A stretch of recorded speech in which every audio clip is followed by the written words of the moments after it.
Hey, Reddit, YouTube, wherever you're watching from. Today I'm going to go over how to make console Path of Exile feel buttery smooth. And I mean insanely smooth. You're going to love playing it if you just set up your skills in this way. If you've tried to play on console before but you felt, man, this is clunky or this feels gross compared to PC, I agree, sometimes it does. But if you follow these tips, I promise you it will feel way better. Maybe you're already doing this, but if you're not, this video is for you. So, the first step, or the first thing we're going to look at, is these main skills here. These are going to be your main attacking skills, right? So it's really hard to remap things in the console interface for like default controllers, right? So we need to make sure that we set up our skills well in good spots. So step one, always, and I mean always, triangle, make it your main movement skill. So here, shield charge, so I can shield charge around like that, very comfortably, right?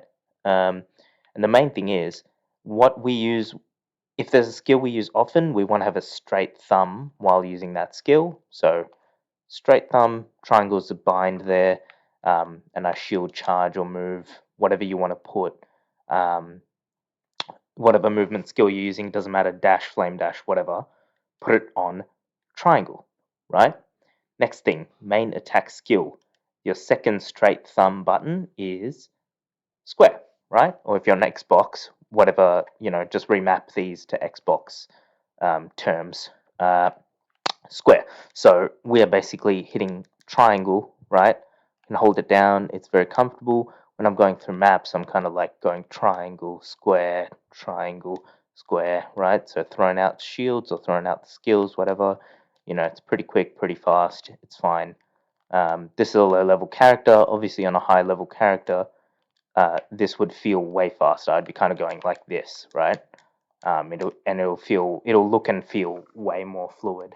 Um, so that's these two, right? Um, these two, which is X and circle, the reason why I don't put my main skills on that is because you got to do this bend of your thumb, and that can be kind of annoying. So I prefer to put like buffs and things like that here. So think about what you might map to your left click button in PC. So people put like molten shell, steel skin, that kind of thing on the left click. Instead of that, I put molten shell or whatever, like a buff type thing on X. So then every time I hit my main attacking skill, I can just flick my thumb downward like that, and it hits the buff button. I can even kind of do, just wait for it to come down off cooldown. I can even do a double press, like just with my full, like bar these two buttons and just go pop, right? So now you've got two skills firing off at the same time. You're buffing and you're attacking at the same time, right? So this has kind of automated the gameplay to be much nicer when you're kind of just going boom and you hit all of the skills at the same time. Similarly, enduring cry, or any kind of war cry, I usually put on circle because I'll kind of dash in, flick my thumb down as I hit the pack with my leap. Hit the pack with my shield charge or whatever you're using, and then bam, just flick my thumb down like that, right? So, and again, I can even just decide if I can't be bothered flicking my thumb down or pressing it separately, I can decide just bar, right, and do it like that. So this way, I'm using four skills, all at the same time, barely even, putting in any effort. Like, it's very automatic and easy. I did not want to do that. So yeah, these four, done. Now, because I don't want this to be a super long video, I'm just going to quickly say, in my R2 modifier, right, which is that if I hold R2, it gives me a whole other set of buttons.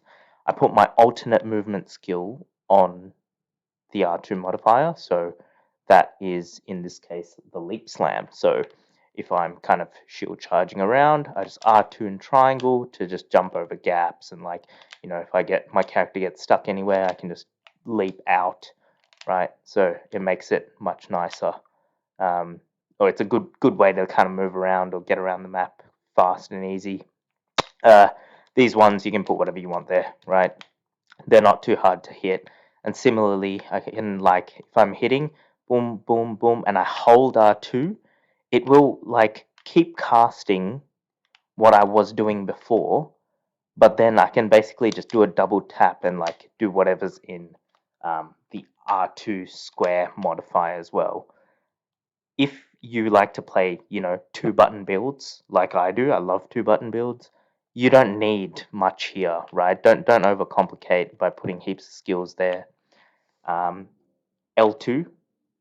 L2 is anything that reserves mana or you barely have to hit, right? So I'm talking heralds, war banner, auras, even minions. Like if you're golems or whatever, you don't have to resummon them. If you're a elementalist, you can just basically chuck them in there, cast them all. You don't have to worry about L2. Never hit L2 ever again. Now, the last thing we're going to talk about is flasks. Flasks kind of suck on console. I'm gonna be legit. They kind of suck on console, but most used flasks put on L1 and R1. Most of the time, I'll have a Quicksilver and a health flask on these two binds. And then these I don't really use much. If I do use them, how I do it is I'm dashing around, right?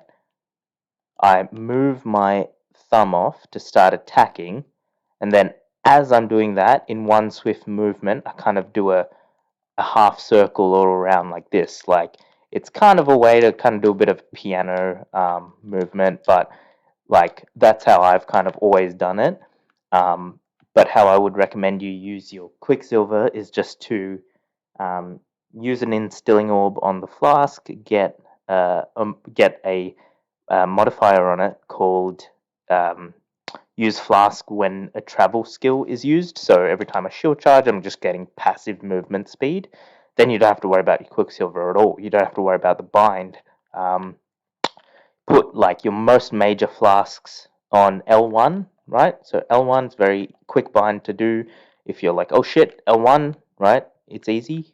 And then R1 can be another type of flask. So like I said, if you put all of this together and you kind of got like a pretty rhythmic way to play the game, which isn't too it never feels hard for me. Like I'm literally just flying around when I'm doing maps. Like at the moment, this character is like, I don't know, what is he? Level 46, right? So level 46 character, he is nowhere near as fast or as insane he's going to be at like level 90. But when I'm level 90, I literally just use the exact same keybinds, and they work super well, right? So yeah. Anyway, hopefully this video has helped any of you who were worried, or not worried, but like not sure how to set this up. A reason why you might play on console is because, let's be honest, a league is like 3 months long. People get bored, right? After like 1.5 months, you're like done what you need to do on PC.